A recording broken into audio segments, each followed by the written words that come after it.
એના વિશે આપણે લાસ્ટ લેક્ચરની અંદર ડિસ્કસ કર્યું હતું. Then we have discussed about the environmental factor that affects the enzyme activity. હવે enzyme activity ને environment ના કયા ફેક્ટર અફેક્ટ કરે છે તો એના વિશે આપણે ડિસ્કસ કર્યું હતું. ફર્સ્ટ હતું સબસ્ટ્રેટ કન્સન્ટ્રેશન. હવે જેમ જેમ આપણે સબસ્ટ્રેટ કન્સન્ટ્રેશન ઇન્ક્રીઝ કરીએ એમ એન્ઝાઇમ ની એક્ટિવિટી પણ ઇન્ક્રીઝ થાય છે અને એક પોઈન્ટ પછી એન્ઝાઇમ એક્ટિવિટી સ્ટેબલ થઈ જશે. પછી વધારે સબસ્ટ્રેટ કન્સન્ટ્રેશન ઇન્ક્રીઝ કરશું તો પણ એન્ઝાઇમ એક્ટિવિટીમાં ઇન્ક્રીઝ આવવું નથી. બરાબર, કેમ કે ત્યારે બધા એન્ઝાઇમ છે એફિશિયન્ટલી વર્ક કરતા હશે તો એના કરતા વધારે એક્ટિવિટી જોવા મળતી નથી અને ત્યારે આપણને મેક્સિમમ વેલોસિટી મળે છે જ્યારે બધા જ એન્ઝાઇમ 100% એફિશિયન્ટલી વર્ક કરતા હોય. બરાબર, તો એ આપણે લાસ્ટ લેક્ચરની અંદર ડિસ્કસ કર્યું હતું કે સબસ્ટ્રેટ કન્સન્ટ્રેશન જેમ ઇન્ક્રીઝ થાય છે એમ એન્ઝાઇમ એક્ટિવિટી ઇન્ક્રીઝ થશે. Then we have discussed about the two more factors, pH and temperature. As we increase the temperature, તો temperature અને pH કઈ રીતે અફેક્ટ કરે છે? કોઈ પણ એન્ઝાઇમ માટે pH ઓપ્ટિમા અને ટેમ્પરેચર ઓપ્ટિમા હશે. હવે pH ઓપ્ટિમા એટલે શું? કે એ pH માં જ એન્ઝાઇમની એક્ટિવિટી મેક્સિમમ જોવા મળશે. એના કરતા ઓછી pH હોય કે વધારે pH હોય એન્ઝાઇમની એક્ટિવિટી ઓછી હશે. બરાબર, તો કોઈ પર્ટિક્યુલર pH હશે કે જ્યારે એન્ઝાઇમની એક્ટિવિટી મેક્સિમમ જોવા મળે તો એ pH ને pH ઓપ્ટિમા કહેવાય. એવી જ રીતે ટેમ્પરેચર ઓપ્ટિમા એટલે કે શું? તો કોઈ પર્ટિક્યુલર ટેમ્પરેચર હશે કે એ ટેમ્પરેચરમાં એન્ઝાઇમની એક્ટિવિટી મેક્સિમમ જોવા મળશે. એના કરતા ઓછું ટેમ્પરેચર હોય કે એના કરતા વધારે ટેમ્પરેચર હોય તો એન્ઝાઇમની એક્ટિવિટી ઓછી હશે. બરાબર, તો અહીંયા ટેમ્પરેચર અને pH છે એ પણ એન્ઝાઇમ એક્ટિવિટીને અફેક્ટ કરે છે. તો એના વિશે પણ આપણે લાસ્ટ લેક્ચરની અંદર ડિસ્કસ કર્યું. Now the next point is the enzyme inhibition. હવે રેગ્યુલેટરી એન્ઝાઇમ્સ ની આપણે વાત કરીએ છીએ તો રેગ્યુલેટરી એન્ઝાઇમ્સ માં ઇન્હિબિશન પણ થઈ શકે કે એન્ઝાઇમ નું રેગ્યુલેશન પણ થઈ શકે. એન્ઝાઇમ છે એને ઇન્હિબિટ કરી શકાતું હોય જનરલી. બરાબર, તો એન્ઝાઇમ ઇન્હિબિટર્સ હશે કે જે સ્પેસિફિકલી એન્ઝાઇમ ની એક્ટિવિટીને ઇન્હિબિટ કરે છે તો એના વિશે આપણે ડિસ્કસ કરીશું એન્ઝાઇમ ઇન્હિબિશન વિશે. Now microorganisms can be poisoned by variety of chemicals. બરાબર, ઘણા બધા એવા કેમિકલ્સ છે કે જેની મદદથી આપણે માઇક્રોઓર્ગેનિઝમ્સ ને પોઈઝન કરી શકીએ છીએ. એટલે કે માઇક્રોઓર્ગેનિઝમ ને કિલ કરવા માટે અમુક કેમિકલ સબસ્ટન્સીસ યુઝ થઈ શકે છે. બરાબર, કોઈ એન્ટીમાઇક્રોબિયલ મેડિસિન્સ હોય જનરલી તો એ શું હશે? તો કે એ મેડિસિન જે છે એના અંદર જે કેમિકલ્સ હશે માઇક્રોઓર્ગેનિઝમ્સ ને કિલ કરવા માટે કેપેબલ છે. એટલે કે માઇક્રોઓર્ગેનિઝમ્સ ને પોઈઝન કરશે અને એ પોઈઝન માઇક્રોઓર્ગેનિઝમ માં અંદર જશે એટલે માઇક્રોઓર્ગેનિઝમ્સ નું ડેથ થઈ જાય. સો મેડિસિન ની અંદર જે કંઈ પણ કેમિકલ્સ હશે માઇક્રોઓર્ગેનિઝમ્સ માટે એઝ અ પોઈઝન વર્ક કરે છે. So microorganisms can be poisoned by variety of chemicals અને આ જે કેમિકલ્સ છે એમાં મેઇનલી બરાબર મોટા ભાગના many of this poisons are the enzyme inhibitor. આપણે એફિશિયન્ટ એન્ઝાઇમ ઇન્હિબિટર્સ હોય છે મેજોરિટી જ્યાં મેડિસિન તરીકે એઝ અ માઇક્રોબિયલ પોઈઝન તરીકે જે કેમિકલ્સ નો યુઝ થાય છે તો એમાંના મોટા ભાગના કેવા હશે? એન્ઝાઇમ ઇન્હિબિટર હોય છે. બરાબર, એટલે કે એ માઇક્રોઓર્ગેનિઝમ્સ નો કોઈ પર્ટિક્યુલર પાથવે હશે એનો એન્ઝાઇમ છે એને ઇન્હિબિટ કરી નાખશે. બરાબર, માઇક્રોઓર્ગેનિઝમ્સ ના ગ્રોથ માટે એના સર્વાઇવલ માટે જે પાથવેની જરૂર હોય બરાબર એ પાથવેનો કોઈ એન્ઝાઇમ ને બ્લોક કરી નાખતું હોય એવું કેમિકલ મેડિસિન ની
છે, બરાબર. એન્ઝાઇમ ઉપર જ્યાં સબસ્ટ્રેટને બાઇન્ડ થવા માટેની સાઇટ છે એટલે કે જે એક્ટિવ સાઇટ છે તો એ એક્ટિવ સાઇટ ઉપર જ ઇન્હિબિટર બાઇન્ડ થઈ જશે, એટલે બંને વચ્ચે કોમ્પિટિશન થશે, બરાબર. સિંગલ સાઇટ છે એક જ જગ્યાએ બેની બાઇન્ડ થવાનું છે, સબસ્ટ્રેટ પણ ત્યાં જ બાઇન્ડ થાય છે અને ઇન્હિબિટર પણ ત્યાં જ બાઇન્ડ થાય છે, એટલે કે સબસ્ટ્રેટ અને ઇન્હિબિટર બંને એક જ જગ્યાએ બાઇન્ડ થાય છે, તો એ બંને બાઇન્ડિંગ માટે કોમ્પિટિશન થશે બંને વચ્ચે, બરાબર. જો સબસ્ટ્રેટનું કોન્સન્ટ્રેશન વધારે હશે તો વધારે અમાઉન્ટમાં સબસ્ટ્રેટ બાઇન્ડ થઈ શકશે ઇન્હિબિટરની કમ્પેરમાં, બરાબર. અને જો ઇન્હિબિટરનું અમાઉન્ટ વધારે હશે સબસ્ટ્રેટ કરતા તો વધારે ઇન્હિબિટર છે એન્ઝાઇમ હારે બાઇન્ડ થઈ શકે છે, ઇન્હિબિટરના બાઇન્ડ થવાના ચાન્સીસ વધારે હશે.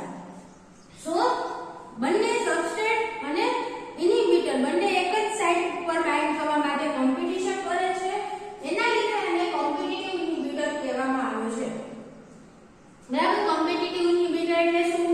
તો કે જ્યારે સબસ્ટ્રેટ બાઇન્ડિંગ સાઇટ હશે, એક્ટિવ સાઇટ અથવા તો સબસ્ટ્રેટ બાઇન્ડિંગ સાઇટ છે એની હારે બાઇન્ડ થતું હોય એવું જ ઇન્હિબિટર હશે, બરાબર. સિંગલ સાઇટ ઉપર જ બાઇન્ડ થતું હશે ઇન્હિબિટર, એના લીધે તો કે સબસ્ટ્રેટ અને ઇન્હિબિટર બંનેની વચ્ચે કોમ્પિટિશન થશે એક્ટિવ સાઇટ ઉપર બાઇન્ડ થવા માટે, અને that kind of inhibitor is known as the competitive inhibitor. હવે સબસ્ટ્રેટ બાઇન્ડિંગ સાઇટ ઉપર ઇન્હિબિટર બાઇન્ડ થાય છે તો એ ઇન્હિબિટર પ્રોડક્ટની અંદર તો કન્વર્ટ થઈ નહીં શકે, બરાબર. સબસ્ટ્રેટ બાઇન્ડ થયું હોય એન્ઝાઇમ માટે તો સબસ્ટ્રેટ પ્રોડક્ટમાં કન્વર્ટ થાય એટલે ત્યાંથી રિલીઝ થઈ જાય, એક્ટિવ સાઇટ ઉપર સબસ્ટ્રેટ બાઇન્ડ થયો હશે તો સબસ્ટ્રેટ પ્રોડક્ટમાં કન્વર્ટ થશે અને પ્રોડક્ટ છે સરફેસ ઉપરથી રિલીઝ થઈ જશે, એટલે એન્ઝાઇમ પાછો ફ્રી ફોર્મમાં આવી જાય. પણ હવે જ્યારે સબસ્ટ્રેટની જગ્યાએ ઇન્હિબિટર બાઇન્ડ થઈ ગયું હોય એન્ઝાઇમ હારે તો એ ઇન્હિબિટર પ્રોડક્ટની અંદર તો કન્વર્ટ થઈ નથી શકવાનું, બરાબર. ઇન્હિબિટર છે એ બીજું કંઈક મોલેક્યુલ હશે, સબસ્ટ્રેટની હારે સ્ટ્રક્ચરમાં સિમિલર હોય એવું કંઈક બીજું મોલેક્યુલ હશે.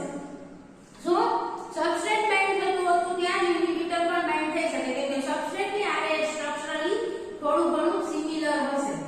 સો સબસ્ટ્રેટ બાઇન્ડિંગ સાઇટ ઉપર ઇન્હિબિટર બાઇન્ડ થઈ શકે છે પણ એ પ્રોડક્ટની અંદર કન્વર્ટ નહીં થઈ શકે, બરાબર. કેમ કે છે તો અલગ જ મોલેક્યુલ, સબસ્ટ્રેટ કરતા મોલેક્યુલ તો બીજું જ છે, તો એ પ્રોડક્ટમાં કન્વર્ટ થઈ શકશે નહીં, એટલે ત્યાં બાઉન્ડ ફોર્મમાં રહેશે, બરાબર. એક્ટિવ સાઇટ ઉપર ત્યાં પ્રેઝન્ટ રહેશે બાઉન્ડ ફોર્મમાં. જો પ્રોડક્ટમાં કન્વર્ટ થાય તો પ્રોડક્ટ સરફેસ ઉપરથી રિલીઝ થાય છે, પણ અહીંયા ઇન્હિબિટર બાઇન્ડ થયું છે તો ઇન્હિબિટર છે એમાંથી પ્રોડક્ટનું ફોર્મેશન નથી થતું અને ઇન્હિબિટર એઝ ઇટ ઇઝ બાઉન્ડ ફોર્મમાં એન્ઝાઇમની એક્ટિવ સાઇટ ઉપર રહેશે, એટલે કે એન્ઝાઇમની એક્ટિવિટી હવે ઇન્હિબિટ થઈ જશે. એ એન્ઝાઇમ છે વધારે સબસ્ટ્રેટ આરે બાઇન્ડ થઈ અને પ્રોડક્ટમાં ફોર્મેશન કરી શકશે નહીં, બરાબર. તો એ એન્ઝાઇમની એક્ટિવિટી સ્ટોપ થઈ જશે. This is known as the competitive inhibition, બરાબર. તો એક એક્ઝામ્પલ આપેલું છે સક્સિનેટ ડિહાઇડ્રોજિનેઝ એન્ઝાઇમ. સક્સિનેટ ડિહાઇડ્રોજિનેઝ એન્ઝાઇમ છે એનું કામ છે સક્સિનેટ અથવા તો સક્સિનિક એસિડ, બરાબર. બંને વર્ડ યુઝ થઈ શકે, સક્સિનિક એસિડ અને જો આયોનિક ફોર્મમાં હશે, બરાબર, COOH ફોર્મમાં હોય એનું COOH તો એ સક્સિનિક એસિડ કહેવાશે અને જો COO માઈનસ ના ફોર્મમાં હોય એટલે કે આયોનિક ફોર્મમાં હોય તો it is known as the succinate. So succinate dehydrogenase enzyme છે એનું કામ છે સક્સિનેટને ફ્યુમરેટમાં કન્વર્ટ કરવાનું, બરાબર. And this is the enzyme of TCA cycle, tricarboxylic acid cycle, બરાબર. TCA સાયકલ આપણે સેકન્ડ યુનિટની અંદર સ્ટડી કરવાનું છે પણ TCA સાયકલ આપણે આગળ જોયું તો પ્રિકર્સર મેટાબોલાઇટ્સ ની અંદર કે this is the central metabolic pathway. So TCA સાયકલની એક પ્રોસેસ છે, સક્સિનેટમાંથી ફ્યુમરેટનું ફોર્મેશન થાય છે બાય એન્ઝાઇમ સક્સિનેટ ડિહાઇડ્રોજિનેઝ. આ નોર્મલ રિએક્શન છે. હવે આ રિએક્શન માટેનું અને સક્સિનેટ ડિહાઇડ્રોજિનેઝનું કોમ્પિટિટિવ ઇન્હિબિટર છે મેલોનિક એસિડ, બરાબર. મેલોનિક એસિડ એ છે competitive inhibitor of succinate dehydrogenase and this is the competitive inhibitor. હવે મેલોનિક એસિડ છે એ સ્ટ્રક્ચરલી સક્સિનેટ આરે સિમિલર હશે, બરાબર. આપણને સ્ટ્રક્ચર અહીં આપેલું છે સક્સિનિક એસિડ એનું સ્ટ્રક્ચર શું છે? હવે COOH CH2 CH2 COOH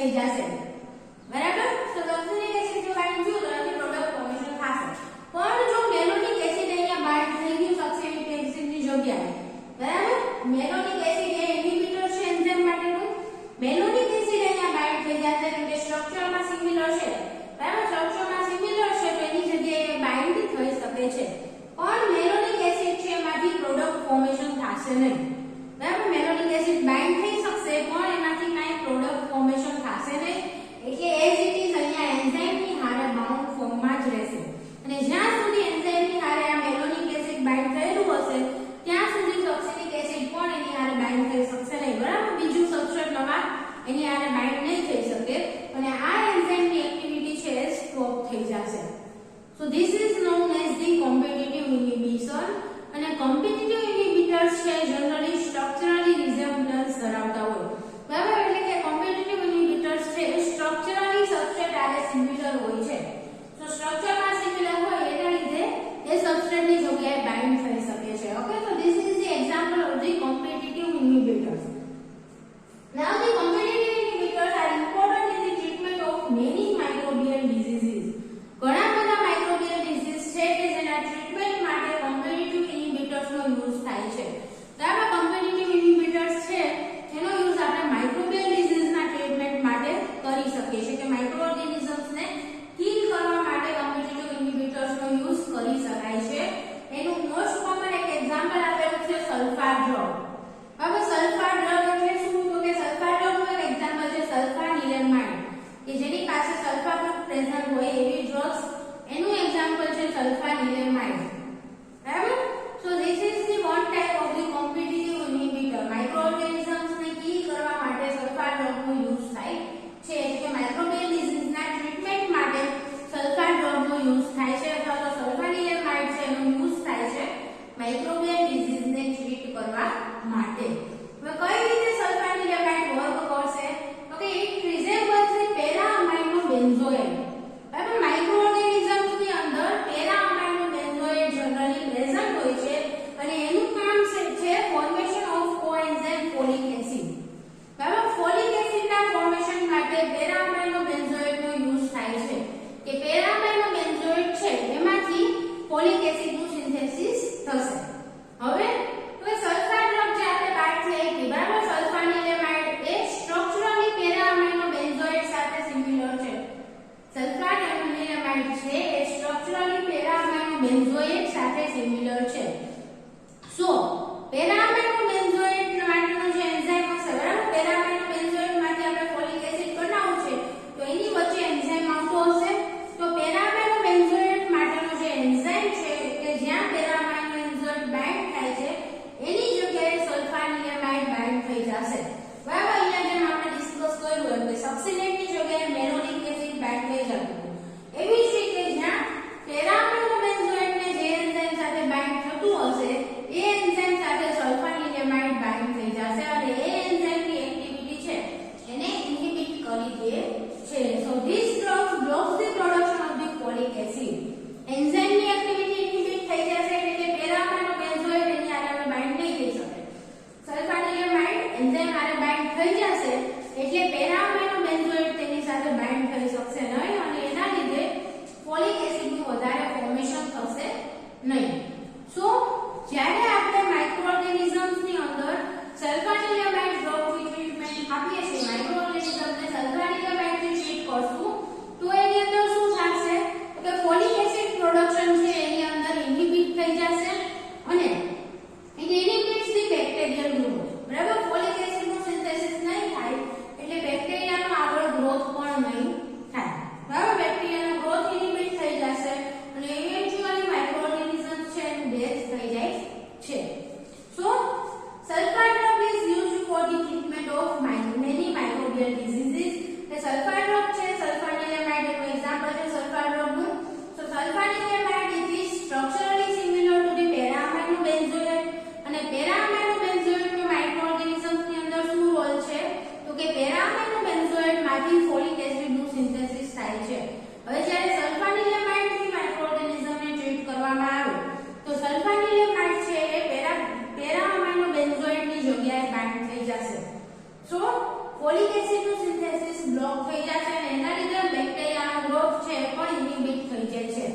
કરી શકે, બરાબર? કેમ કે એને ન ખબર હોય કે કયો માઇક્રો ઓર્ગેનિઝમનો સેલ છે, કયો નોર્મલ બોડી સેલ છે. એક વખત ડ્રગ આપણે લીધી તો એ ડ્રગ દરેકે દરેક સેલની અંદર જ્યાં જ્યાં પાથવે થતો હશે એ પાથવાને સ્ટોપ કરવા માટે કેપેબલ છે. તો જનરલી ડ્રગ કેવી લેવાની, તો અહીંયા શું ખાસ કે humans are not harmed by the sulfanilamide because they do not synthesize the folic acid. હવે હ્યુમન્સ ની અંદર ફોલિક એસિડ નું સિન્થેસિસ થતું નથી. ઓકે, આપણા બોડી ની અંદર ફોલિક એસિડ નું સિન્થેસિસ નથી થતું, એને આપણે બહારથી એઝ અ ફૂડ કન્ઝ્યુમ કરીએ છીએ ફોલિક એસિડ, બરાબર? તો આપણા બોડીના સેલ ની અંદર ફોલિક એસિડ નું સિન્થેસિસ જ નહીં થતું હોય તો એ સિન્થેસિસ બ્લોક થવાના કોઈ ચાન્સીસ નથી અને નોર્મલ બોડી સેલને કોઈ ઇફેક્ટ થતી નથી. ખાલી માઇક્રોબિયલ સેલ્સ છે કે જેની અંદર ફોલિક એસિડ સિન્થેસિસ માટેનો પાથવે પ્રેઝન્ટ છે એને બ્લોક કરશે અને માઇક્રો ઓર્ગેનિઝમ્સને કી કરશે, બરાબર? તો જનરલી માઇક્રોબિયલ ડિઝીઝના ટ્રીટમેન્ટ માટે જે ડ્રગ યુઝ થાય છે, બરાબર, જે કેમિકલ્સનો યુઝ કરીએ છીએ આપણે માઇક્રોબિયલ ડિઝીઝને ટ્રીટ કરવા માટે, એ કેવા હોવા જોઈએ? કે તો એવા પાથવે માટેની ડ્રગ હોવી જોઈએ, એવા એન્ઝાઇમ માટેનું ઇન્હિબિટર હોવું જોઈએ કે જે ખાલી માઇક્રો ઓર્ગેનિઝમ્સની અંદર જ પ્રેઝન્ટ હોય, બરાબર? કોમ્પિટિટિવ ઇન્હિબિટર અથવા તો ઇન્હિબિટર ડ્રગ છે એ એવા એન્ઝાઇમ માટેની હોવી જોઈએ કે જે ખાલી માઇક્રો ઓર્ગેનિઝમ્સની અંદર જ પ્રેઝન્ટ હોય, હ્યુમન સેલની અંદર પ્રેઝન્ટ ન હોય એવા એન્ઝાઇમ માટેની ડ્રગ યુઝ કરવાની, બરાબર? આપણે ગ્લુકોઝ બ્રેકડાઉનની વાત કરી તો ગ્લુકોઝ ગ્લાયકોલિસિસ અથવા તો ગ્લુકોઝ બ્રેકડાઉનનો જે પાથવે છે એનો એક એન્ઝાઇમ છે હેક્ઝોકાઇનેઝ, બરાબર? તો હેક્ઝોકાઇનેઝ માટેની જો આપણે ડ્રગ યુઝ કરશું, બરાબર, હેક્ઝોકાઇનેઝનો ઇન્હિબિટર યુઝ કરશું તો એ નોર્મલ બોડી સેલ્સને પણ અફેક્ટ કરશે, નોર્મલ બોડી સેલની અંદર પણ ગ્લાયકોલિસિસ સ્ટોપ કરી દેશે અને માઇક્રોબિયલ સેલની અંદર પણ ગ્લાયકોલિસિસ સ્ટોપ કરે. સો નોર્મલ બોડી સેલ્સને પણ હાર્મ થઈ શકે છે એવી ડ્રગના લીધે.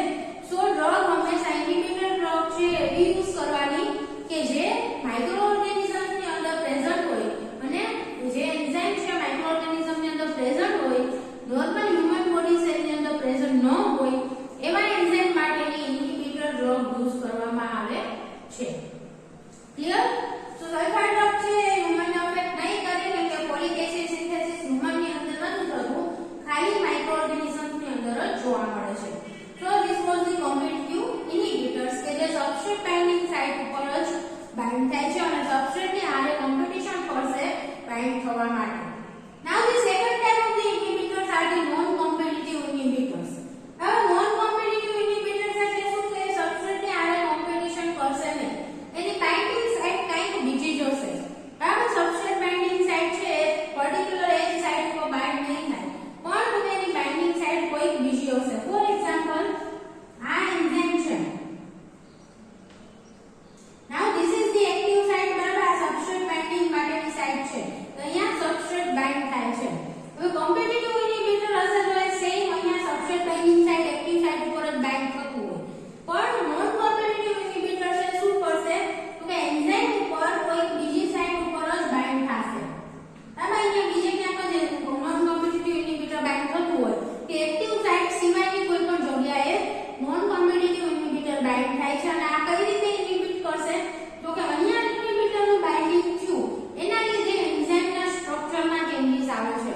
હવે જ્યારે નોન કોમ્પિટિટિવ ઇન્હિબિટર બીજી કોઈ સાઇટ ઉપર બાઇન્ડ થાય છે તો એના લીધે એન્ઝાઇમના સ્ટ્રક્ચરમાં ચેન્જીસ આવે છે અને એન્ઝાઇમની જે એક્ટિવ સાઇટ હશે એના સ્ટ્રક્ચરમાં ચેન્જ આવી જશે, બરાબર? એક્ટિવ સાઇટ આવી હતી એની જગ્યાએ એક્ટિવ સાઇટમાં એનું સ્ટ્રક્ચર છે એ ચેન્જ થઈ જશે અને એક્ટિવ સાઇટનું સ્ટ્રક્ચર ચેન્જ થઈ જાય એટલે સબસ્ટ્રેટ છે એની સાથે બાઇન્ડ થઈ શકે નહીં, બરાબર? તો આને કહેવાય નોન કોમ્પિટિટિવ ઇન્હિબિટર કે ઇન્હિબિટર છે એન્ઝાઇમ ઉપર સબસ્ટ્રેટ બાઇન્ડિંગ સાઇટ સિવાયની કોઈ પણ સાઇટ ઉપર બાઇન્ડ થાય છે. So that is known as the non competitive inhibitor. અને ઇન્હિબિટર જ્યારે એન્ઝાઇમ સાથે બાઇન્ડ થશે તો એના લીધે એન્ઝાઇમની જે એક્ટિવ સાઇટ છે એના સ્ટ્રક્ચરમાં ચેન્જ આવશે અને સ્ટ્રક્ચરમાં ચેન્જ થઈ જશે એક્ટિવ સાઇટના એટલે ત્યાં સબસ્ટ્રેટ બાઇન્ડ થઈ શકતું નથી, બરાબર? So that is the non competitive inhibitors. નાઉ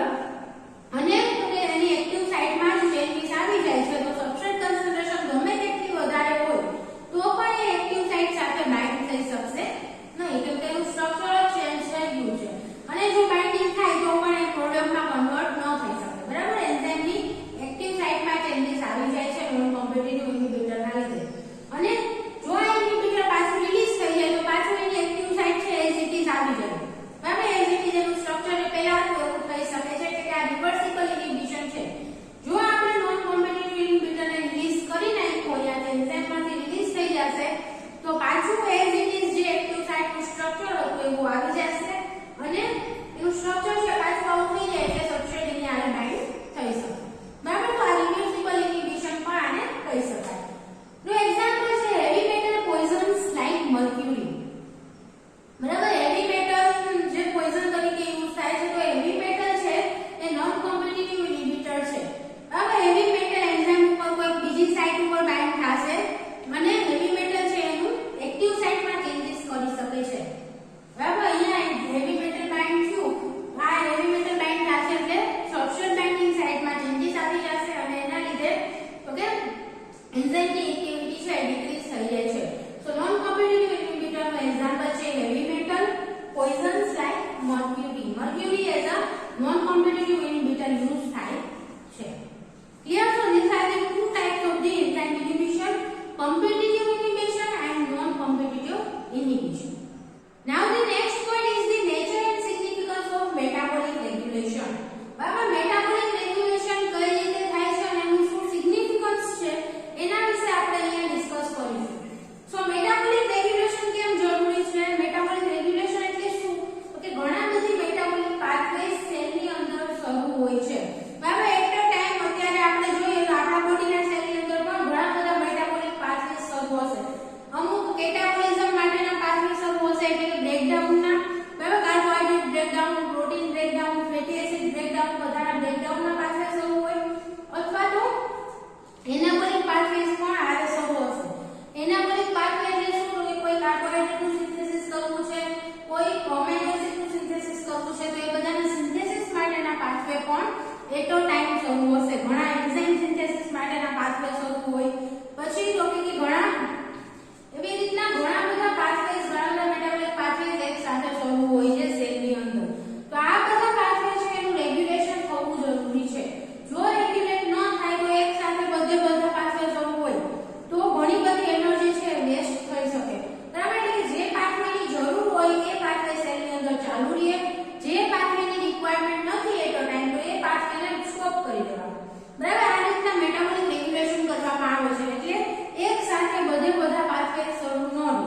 જે પાથવે શરૂ રહેવાની જરૂર છે જે પ્રોડક્ટની જરૂર હોય બરાબર એ જ પાથવે શરૂ રહે એ રીતનું રેગ્યુલેશન સેલની અંદર જોવા મળે છે એને કહેવાય metabolic regulation. So this regulatory machinery is complex and difficult. બરાબર રેગ્યુલેટરી મશીનરીનું કામ કોમ્પ્લેક્સ છે કેમ કે ઘણા બધા પાથવે છે એમાંથી કયો પાથવે કયા ટાઈમે જરૂર રાખવો કયો પાથવે સ્ટોપ રાખવો પછી કયા પાથવેને ચાલુ કરવાની જરૂર છે તો એ બધું ફાઇનલાઇઝ કરવું ડિસાઈડ કરવું કોમ્પ્લેક્સ કામ છે. બરાબર સો રેગ્યુલેટરી મશીનરીનું જે કામ છે કોમ્પ્લેક્સ છે પ્લસ ડિફિકલ્ટ પણ છે. સિલેક્ટિવલી અમુક પાથવેને બંધ કરવાનું પાથવેને ચાલુ કરવા તો એ વસ્તુ ડિફિકલ્ટ કામ છે. So pathway must be regulated and coordinated. બરાબર સેલની અંદર તો પાથવે જે કાંઈ પણ મેટાબોલિક પાથવે શરૂ હોય એ બધા પ્રોપરલી રેગ્યુલેટેડ હોવા જોઈએ અને કોઓર્ડિનેટેડ હોવા જોઈએ. બરાબર એટલે કે એક પાથવે બીજાની હારે કોઓર્ડિનેટેડ હશે. એક પાથવે શરૂ હોય એની પ્રોડક્ટ બને એ પ્રોડક્ટ બીજા પાથવેમાં એન્ટર થતી હોય તો એ બે પાથવે કોઓર્ડિનેશનમાં શરૂ રહેવા જોઈએ. બરાબર એટલે કે મેટાબોલિક પાથવેઝ બધા છે એકબીજાની હારે કોઓર્ડિનેટેડ હશે અને એ બધાનું પ્રોપર રેગ્યુલેશન પણ થતું હોય છે.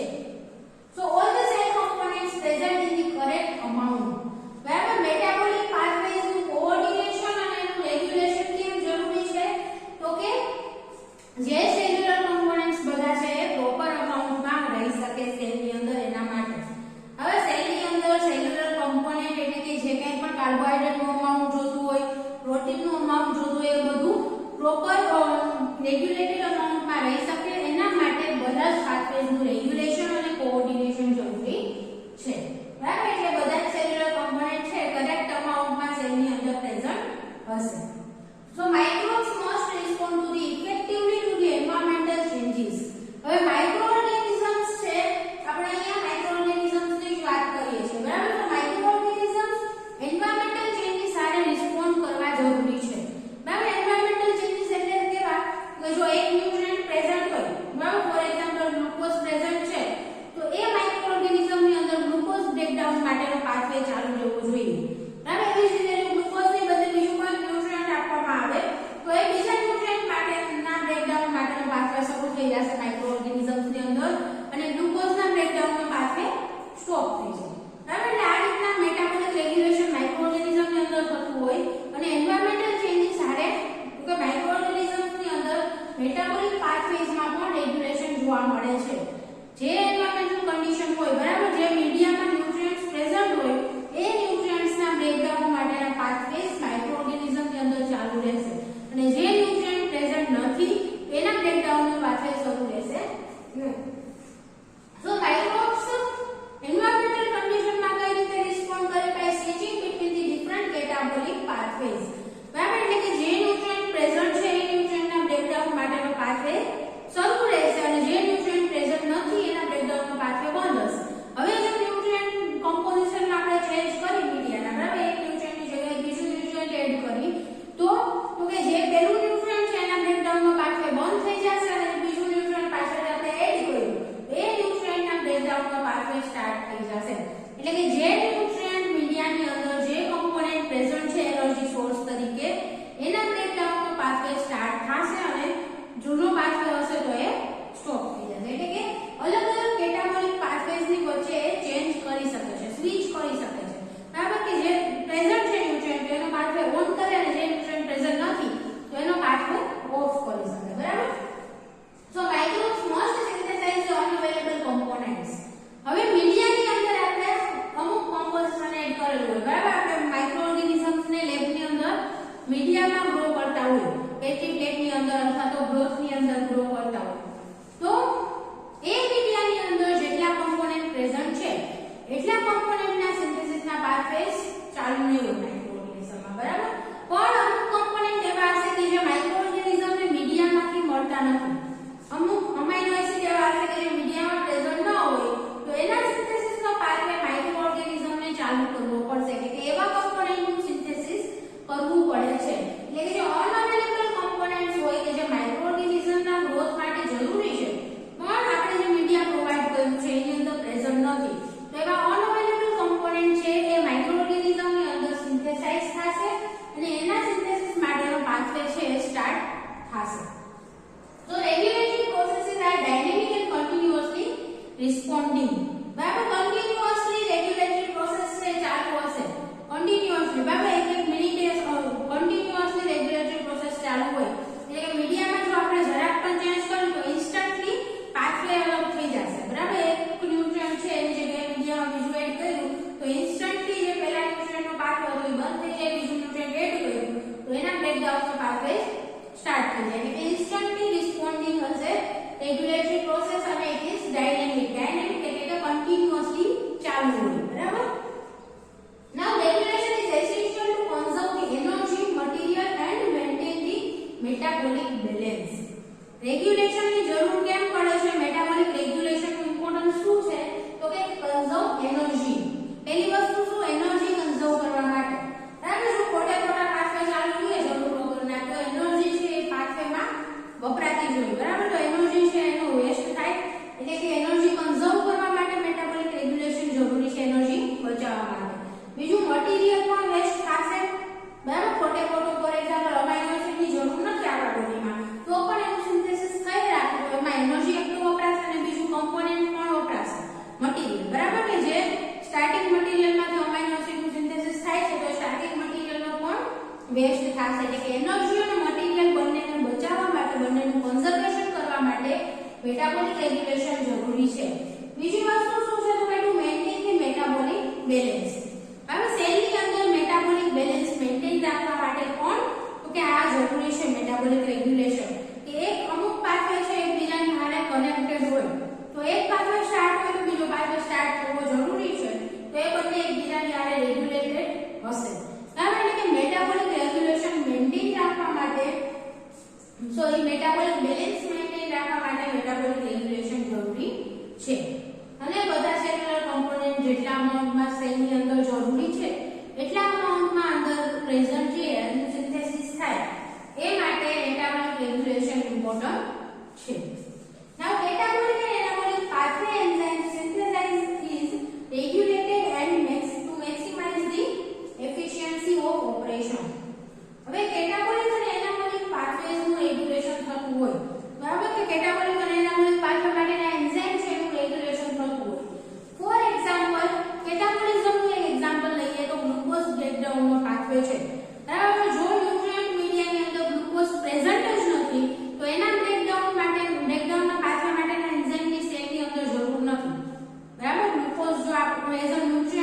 નહીં.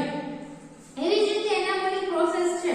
ફોર એક્ઝામ્પલ કોઈ અમાઇનો એસિડ છે, તો એ અમાઇનો એસિડ આપણે બહારથી મીડિયામાં આપી દીધું ઓલરેડી, બરાબર. ટ્રિપ્ટોફાન એક્ઝામ્પલ લઈ લઈએ. તો ટ્રિપ્ટોફાનના સિન્થેસિસ માટેના એન્ઝાઇમ્સ સેલની અંદર પ્રેઝન્ટ હોય, પણ જો આપણે બહારથી ઓલરેડી ટ્રિપ્ટોફાન ન્યુટ્રિયન્ટ મીડિયાની અંદર એડ કરી દીધું તો શું થશે? તો માઇક્રોઓર્ગેનિઝમ્સને ટ્રિપ્ટોફાનનું સિન્થેસિસ કરવાની જરૂર નથી, બરાબર. અથવા તો ઘણા બધા એવા એન્ઝાઇમ હશે કે જેનું સિન્થેસિસ જરૂરી છે નહીં, તો એના સિન્થેસિસના પાથવે માટેના એન્ઝાઇમ્સ પણ માઇક્રોઓર્ગેનિઝમની અંદર સિન્થેસાઇઝ ન થાય એ ઇમ્પોર્ટન્ટ છે, બરાબર. એટલે ઉદાહરણ જો ફોર એક્ઝામ્પલ આપણે લીધું ટ્રિપ્ટોફાન. ટ્રિપ્ટોફાનની જરૂર નથી કેમ કે બહારથી મીડિયા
થઈ જાય છે અથવા તો સીઝ એટલે કે ધીમું થઈ જાય, બરાબર, એટલે સોરી સ્લો થઈ જશે અથવા તો સીઝ એટલે કે બંધ થઈ જાય.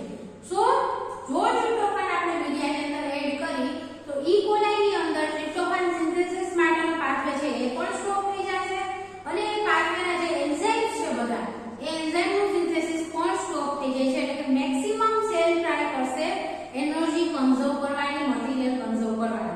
બરાબર, અહીંયા જ્યારે ખાલી ગ્લુકોઝ વાળા મીડિયામાં ઈ કોલાઈ હતું તો એની અંદર ટ્રિપ્ટોફાનનું સિન્થેસિસ થતું હશે, બરાબર, ટ્રિપ્ટોફાન સિન્થેસિસ માટેનો પાથવે ચાલુ હશે, એમાં એનર્જી મટીરીયલ બધાનો યુઝ થતો હશે. પણ જેવું આપણે મીડિયાની અંદર ટ્રિપ્ટોફાન એડ કર્યું તો એના સિન્થેસિસ માટેનો પાથવે ઈ કોલાઈ બંધ કરી દીધો, એટલે એટલી એનર્જી અને એટલું મટીરીયલ બચી જાય. બરાબર, એવી જ રીતે આપણે બીજું કોઈ અમીનો એસિડ એડ કરી, ફોર એક્ઝામ્પલ ગ્લાયસિન એડ કર્યું મીડિયાની અંદર તો ગ્લાયસિનના સિન્થેસિસનો પાથવે બંધ થઈ જશે, એના પાથવેના એન્ઝાઇમ્સનું સિન્થેસિસ પણ બંધ થઈ જશે, એટલે કે જેટલી મેક્સિમમ એનર્જી કન્ઝર્વ કરી શકાય એટલી એનર્જી કન્ઝર્વ કરશે ઈ કોલાઈ. પછી થર્ડ કન્ડિશન છે with the E. coli is transferred to the medium containing only lactose. બરાબર, અહીંયા ગ્લુકોઝ પ્રેઝન્ટ હતું મોનોસેકેરાઇડ ડાયરેક્ટલી, બરાબર, પણ તો કે આપણે લેક્ટોઝ કન્ટેનિંગ મીડિયાની અંદર જો ટ્રાન્સફર કરી પાછું E. coli ને તો લેક્ટોઝ છે એનું બ્રેકડાઉન કરવા જરૂરી છે, બરાબર. તો પહેલા લેક્ટોઝનું બ્રેકડાઉન થશે, ગ્લુકોઝ પ્લસ ગેલેક્ટોઝમાં કન્વર્ટ થાય અને પછી ગ્લુકોઝના બ્રેકડાઉન માટેનો પાથવે ચાલુ થાય, બરાબર. તો આપણે આની અંદર જ્યારે E. coli ને આપણે લેક્ટોઝ કન્ટેનિંગ મીડિયામાં ટ્રાન્સફર કરશું તો it synthesize the enzymes required for its metabolism, બરાબર. લેક્ટોઝ કન્ટેનિંગ મીડિયાની અંદર જ્યારે આપણે ટ્રાન્સફર કરી E. coli ને તો શું થશે કે E. coli ની અંદર લેક્ટોઝ બ્રેકડાઉન માટેના એન્ઝાઇમ્સ છે એનું સિન્થેસિસ ચાલુ થશે, બરાબર. લેક્ટોઝ બ્રેકડાઉન માટેનો જે પાથવે છે એના એન્ઝાઇમનું સિન્થેસિસ સ્ટાર્ટ થશે, એટલે કે જ્યારે ખાલી ગ્લુકોઝ કન્ટેનિંગ મીડિયામાં E. coli હતું તો એની અંદર ત્યારે લેક્ટોઝ બ્રેકડાઉન માટેના એન્ઝાઇમનું સિન્થેસિસ નહીં થાય, પણ જ્યારે લેક્ટોઝ કન્ટેનિંગ મીડિયાની અંદર મૂક્યું E. coli ને તો એની અંદર લેક્ટોઝ બ્રેકડાઉન માટેના એન્ઝાઇમ્સ છે એનું સિન્થેસિસ સ્ટાર્ટ થાય છે અને લેક્ટોઝનું બ્રેકડાઉન કરી અને પછી એમાંથી એનર્જી મળશે, બરાબર. નાઉ નેક્સ્ટ કન્ડિશન છે કે medium containing both glucose and lactose.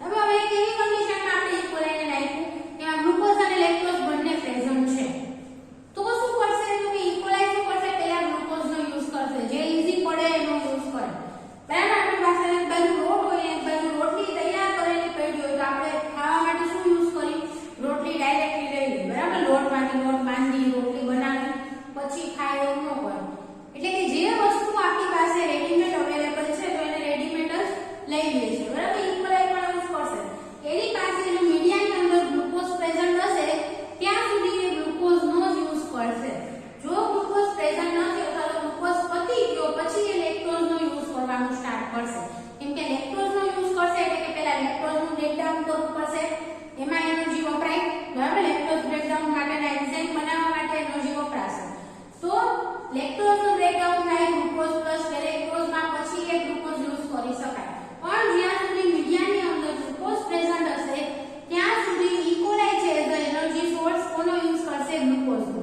પછી જ્યારે મીડિયાની અંદર ગ્લુકોઝ પતી જાય, બરાબર, ગ્લુકોઝનો અમાઉન્ટ ડિક્રીઝ થઈ જશે સાવ, ત્યારે લેક્ટોઝનો યુઝ કરવાનું સ્ટાર્ટ કરે છે E. coli, બરાબર. ને પછી લેક્ટોઝ બ્રેકડાઉન માટેના એન્ઝાઇમ છે એની અંદર સિન્થેસાઇઝ થશે, એટલે કે જ્યાં સુધી રેડીમેડ મટીરીયલ અવેલેબલ હોય ત્યાં સુધી E. coli છે કે કોઈ પણ બેક્ટેરિયલ સેલ છે એ ઈઝીલી અવેલેબલ એનર્જી સોર્સનો યુઝ કરશે, બરાબર. ઈઝીલી અવેલેબલ એનર્જી સોર્સ હોય એનો યુઝ જનરલી કરે છે કોઈ પણ બેક્ટેરિયા, બરાબર. જો અમાઇનો એસિડ મીડિયામાં પ્રેઝન્ટ છે તો અમાઇનો એસિડનું સિન્થેસિસ નહીં કરે, એવી જ રીતે જો મોનોસેકેરાઇડના ફોર્મમાં ફ્રી ફોર્મમાં પ્રેઝન્ટ છે સુગર તો ડાઇસેકેરાઇડ કે પોલિસેકેરાઇડનો યુઝ ત્યાં સુધી નહીં કરે, મોનોસેકેરાઇડ અવેલેબલ હોય ત્યાં સુધી, બરાબર. ગ્લુકોઝ અવેલેબલ હોય ત્યાં સુધી લેક્ટોઝનો યુઝ કરશે નહીં.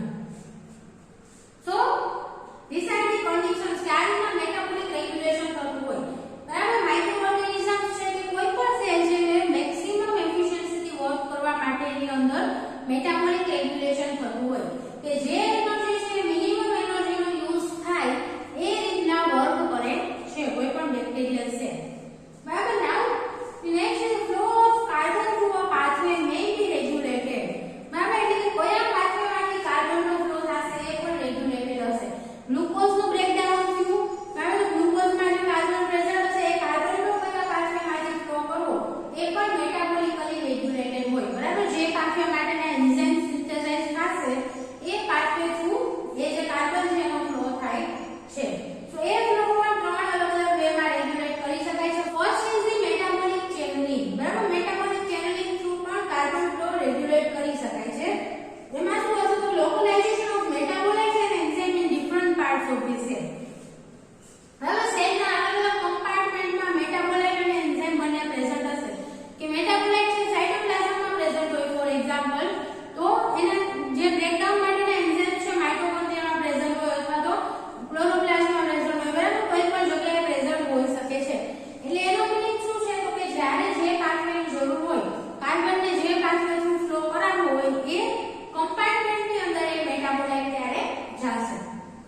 nature and significance of metabolic regulation. Next lecture ની અંદર આપણે આગળ ડિસ્કસ કરીશું enzyme regulation વિશે. So thank you so much students for watching this video, and if you have any doubt in this lecture then please ask in the comment